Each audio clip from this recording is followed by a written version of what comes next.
Hello and welcome to today's Ictus International Music Competition interview. I'm your host, Alex. Today I'm pleased to be filming at the beautiful Kilburn Hall at the Eastman School of Music in Rochester, New York, and we have a very special guest for you. Dr. Mark Davis Scatterday, conductor of the Eastman Wind Ensemble, follows a prestigious line that includes Frederick Fennell, who founded the ensemble in 1952, Clyde Roller, and Don Huntzberger. If you go to the Eastman Wind Ensemble's bio, the first line says that the Eastman Wind Ensemble is the leading wind ensemble in America. Dr. Scatterday, thank you so much for being on the show. My pleasure to be here. If you could just tell us a little bit more about the ensemble and its historical significance. Sure. Frederick Fennell had an idea at Eastman. He loved the band, and he wasn't trying to say that the band was not the way to go anymore. I'm going to create this new type of ensemble to replace the band. He thought, especially pedagogically, that it was the right thing to do for the Eastman students to put together an ensemble of all soloists. And it basically is a large orchestra wind section with saxes and euphoniums, extended percussion, harp, piano. And in some cases, it looks like a band. If it's large, if it's 50 members, it could look like a small band. But his idea was a flexible instrumentation that you would only use the number of players that was required by the score, by the composer. So it could be an octet, it could be 16 players, it could be 30 players. So I think one of the great things about Fred's idea in 1952 is to create a flexible ensemble that on stage, the pieces sounded unique, because they were only using the exact players that was needed for that piece. A lot of times in band music and band concerts, you go from one piece to another, they all start sounding the same because it's the same instrumentation, same personnel on stage playing all these different pieces. So they start to sound the same. The advantage of the wind ensemble is in a concert, you hear from chamber groups to larger groups and back, even within pieces, you hear that. So it was a great idea, and the wind ensemble and the symphonic band sit side by side as two valid ensembles rather than one being better or more sophisticated than the other. And I think that was a really great idea. One of the other things is that he thought that he would get composers to write uniquely for whatever they wanted and not feel like they had to write for a unified instrumentation. And that really in the 50s, that was the big thing in the band world. The publishers were asking composers to write for the same instrumentation, whether it was Copeland or Hindemith or whatever, and Persichetti. And those are all great pieces and everything, but this was an idea that was different. And that's really all he wanted to do. Plus, to give the Eastman students a chance to be soloists on stage. There weren't 6 other clarinetists playing their part, you see, okay? And he felt, and it's true today, 65 years later, that the Eastman wind, brass, and percussion students really learned to play professionally in an ensemble, in the Eastman Wind Ensemble. That's where they learn it, because they're constantly playing. It's their part, they're responsible for it, nobody else is. Very interesting. So you can't hide behind 6 other clarinetists. You can't hide, and you need to learn that at an early age. That if you don't play that note, it's missing. Wonderful, wonderful. Yeah. And I wanted to now step back a little bit and maybe trace your career from maybe your first notes in music up to becoming the conductor of the Eastman Wind Ensemble. How did you start out? Well, I grew up in a very musical family because both of my grandparents were professional singers in the Cleveland area. And my mother was an artist, that makes some sense, right? And a very fine singer. Her sister actually sang in the Met for 30 years, my aunt sang in the Met chorus. And my father was a mathematician, but that also makes some sense too as a musician. So those, and a teacher. And those influences on me were very profound in many different ways. There was always singing in the house, always singing. Did a lot of music in the church, in the Lutheran church, in my upbringing. So I started piano at a very early age, 5, and viola at 9 years old, and then trombone later. So I had a progression as a singer, pianist, violist, trombonist. It makes sense now that I look back at it that I'm a conductor. It wasn't the plan. The plan was to enjoy music making.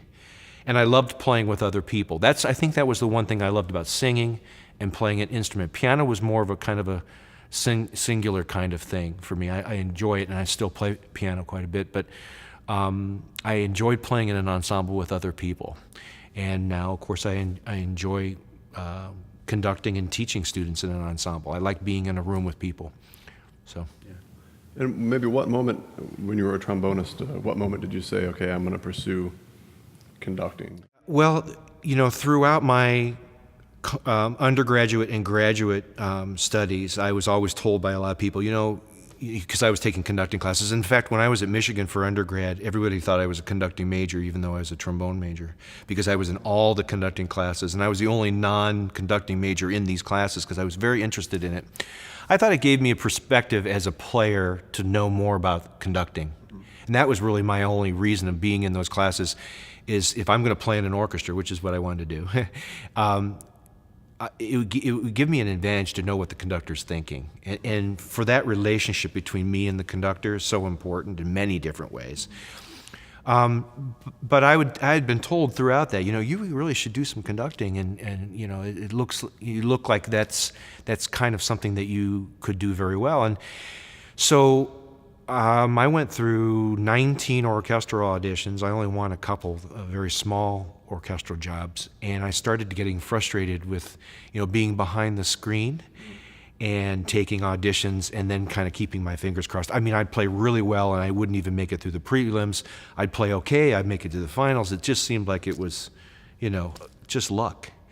And I started seeing the same people at all these auditions, and much older people, and it scared me. I'm thinking, that's me in 20 years. I'm going to still be doing this, So then I thought, how can I take over my own destiny in a way, and control it in a way? And I thought, you know what?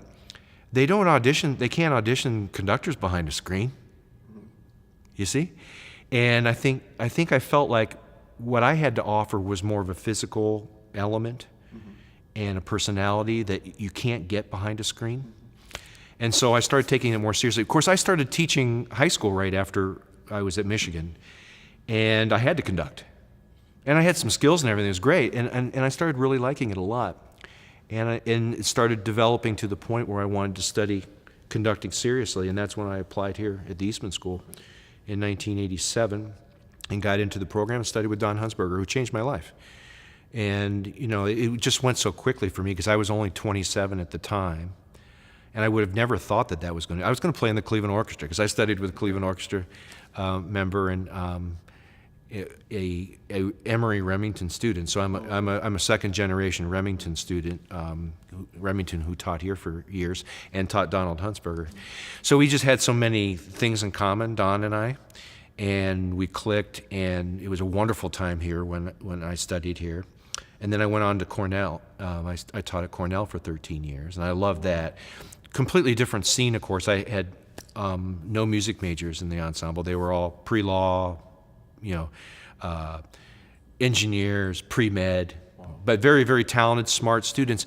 And I was actually conducting future artistic citizens of the world, people that were going to support the arts. So the reason I stayed at Cornell for 13 years is I loved it so much. I loved that challenge, thinking, I could make more of a difference inspiring these people to support the arts someday than to produce another trombone player to go out in the world and take 19 auditions and figure out, wait a minute, what's going on?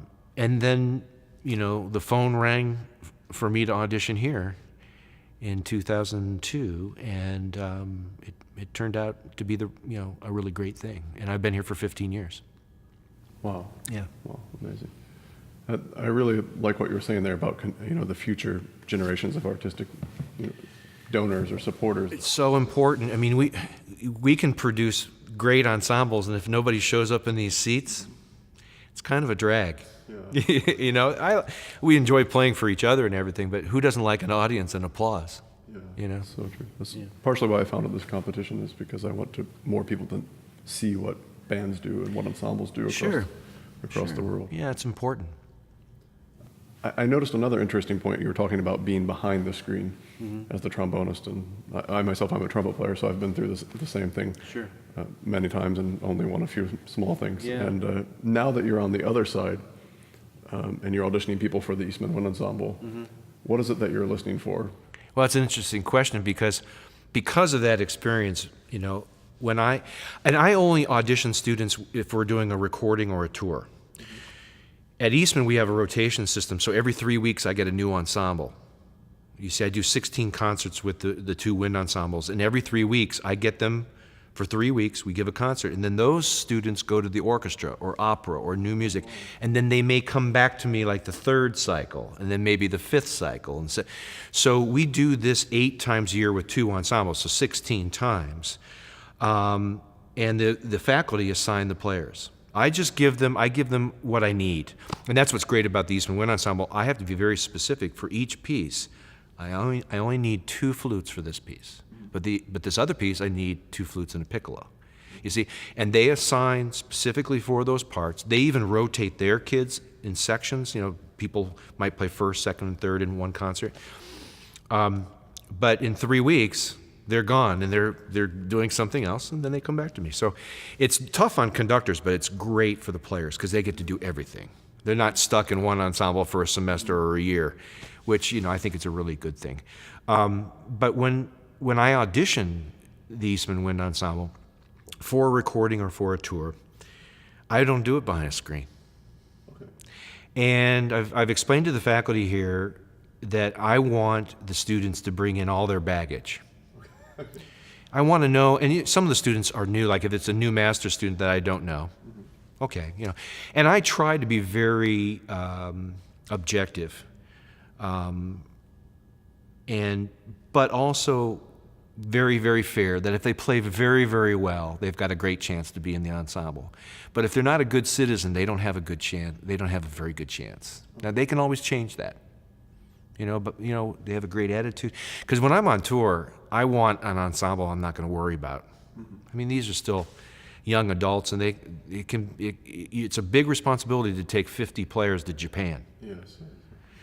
And I've always felt that one of my skills is I can put together a really good group.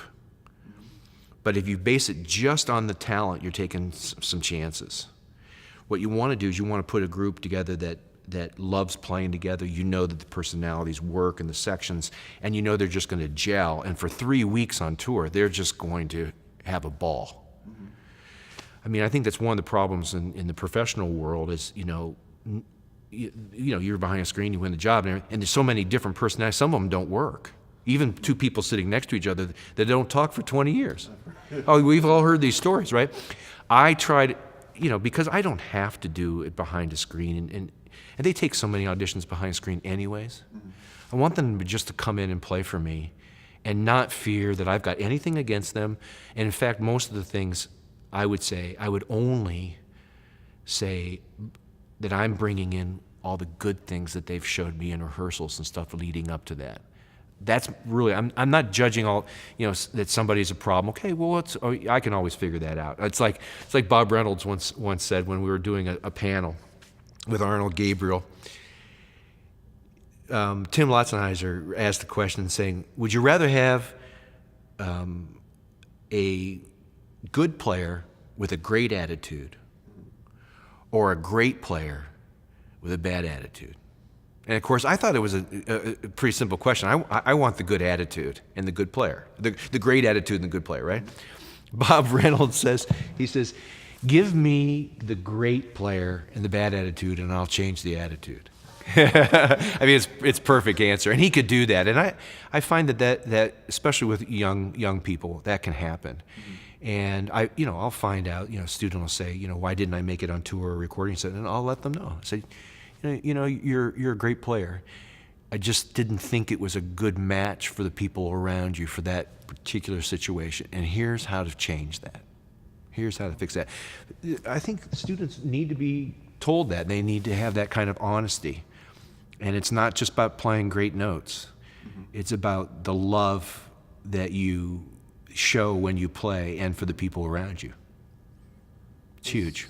That's really amazing. Very educational. Well, I learned that the ensemble plays better when that happens. And I have a much better time. I don't worry about somebody getting into trouble or having, personality conflicts with people, because that just leaks into the sound. Yeah. I can always tell when I've got an ensemble that doesn't really like each other that much. It's not very fun. Yeah. I do a lot of freelancing, and I think that's very true. That Yeah. When you love the people, it's so much more fun. Oh my goodness! And you get along with them. Yeah, and like I said, I don't have to take that professional model. Everything else we do at this school is a professional model. We're trying to prepare these kids for professional career. But that one thing that's a little different, I really believe in. That I have to put my thumbprint on this ensemble, so I should be able to pick.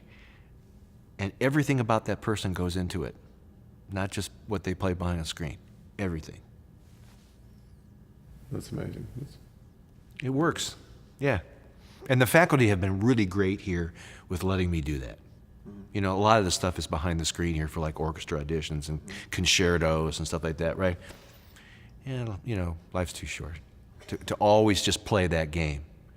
You know how it felt to be behind the screen.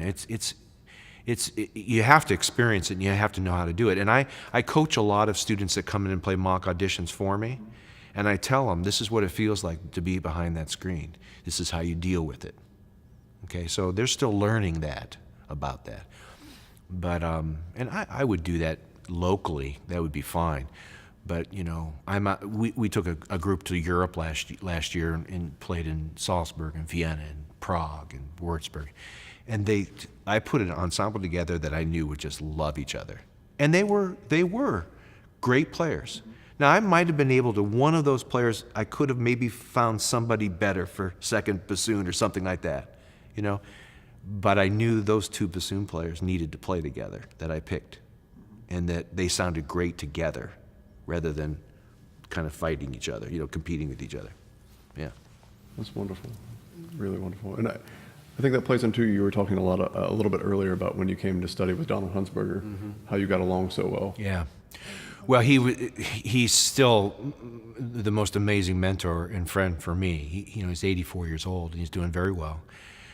But Fred started this ensemble and kind of put it on the American map and changed people's perceptions and went through a tough time, I think, with some of the big band directors, But Don, I think, was this great link that brought the ensemble to international prominence. Fred did all these great recordings with Mercury and everything, but Don then did all these recordings with Deutsche Grammophon and Sony, and in the heyday where those companies actually would seek you out and ask you to make a recording.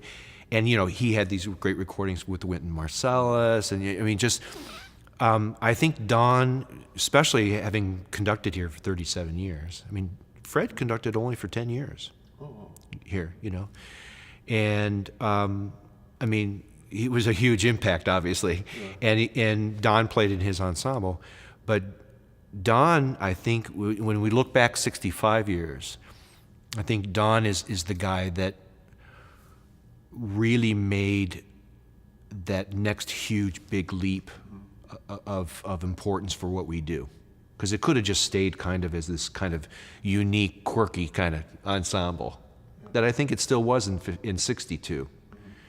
But he took it over in 64 after Clyde Roller was only here for a couple of years and then got associate conductor in Houston.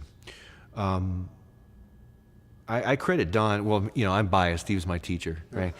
But I credit him for just honoring Fred so much. Fred when I was a student here, Fred used to come in, just kind of fly in and show up, and Don would just hand him the baton, and Fred would get up and say, "It's so great to be back with my ensemble." It was fun. And Don would just let him. I do the same thing for Don here. Anytime he wants to conduct, we do quite a bit together still. I honor that because it's so cool and so great for these kids to be part of that legacy and see it still, That's really amazing. Yeah. I know last night on the way here, I was pulling out my old Eastman recordings, and of course I'm a trumpet player, so the Wynton Marsalis recording, that was one of my first That's the reason. Actually, it was one of the reasons I came here, because that was done right before I came here. And then, there was supposed to be a follow-up recording of that with Wynton and his band. It was supposed to be a spirituals recording. It didn't pan out. But I was here during that time where they did a reading session of all these things. It was really great. And I'm still hoping that might materialize someday. I talked to Wynton last year about, hey, we should look at these spirituals again and maybe do something. I'm not sure that's kind of the thing he's doing nowadays, and that's cool.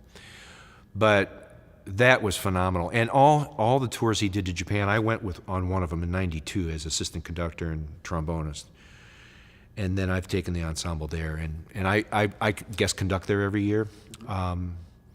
That made such a huge impact. And the interesting connection is that, Fennell lived there for a year when he was conducting Kosai, Tokyo Kosai, and he's revered there as a god. And both of them actually as being, unbelievably great in connecting across the sea. The Eastman Wind Ensemble is thought of in a very different way in Japan. It's hard to describe. It's just off the charts. Yeah. I had a friend in undergrad, Takahiro from Japan, and he would constantly talk about just how they love wind bands. Yeah. And I think Fred was important in establishing that connection, because he loved that culture so much. To even just go over there and live there, he fit right in. He was only about this tall, So it was really great. And that legacy is important to keep going. It's getting more and more expensive to do these tours, just because Eastman Kodak was one of our big sponsors at one time, of course, and that's obviously a difficult scene now with philanthropy from a business, but. It was also sponsored by Sony Music Corporate, the education side of that, which is a nonprofit, and they've, just like the last 10 years in this country, they've had a hard time. Not only with, like their stock market, just following ours had a problem. Then they had a tsunami, which they're still paying for. So the money to help us get over there, because a three week tour to Japan with a 50-piece ensemble is about $500,000. Wow! Our last one was almost $500,000. Wow. Yeah. So that's why I did this internationally for bands and orchestras through video submission, because it's so expensive for ensembles to travel. Well, look, I remember growing up here. In Cleveland, Philadelphia Orchestra would come through, New York Philharmonic, L.A., Chicago, every year, and those orchestras can't even afford to really tour that much anymore. But it was like the Met used to come through Cleveland every year. I remember being a supernumerary when I was a kid. Do you know what a supernumerary is? No.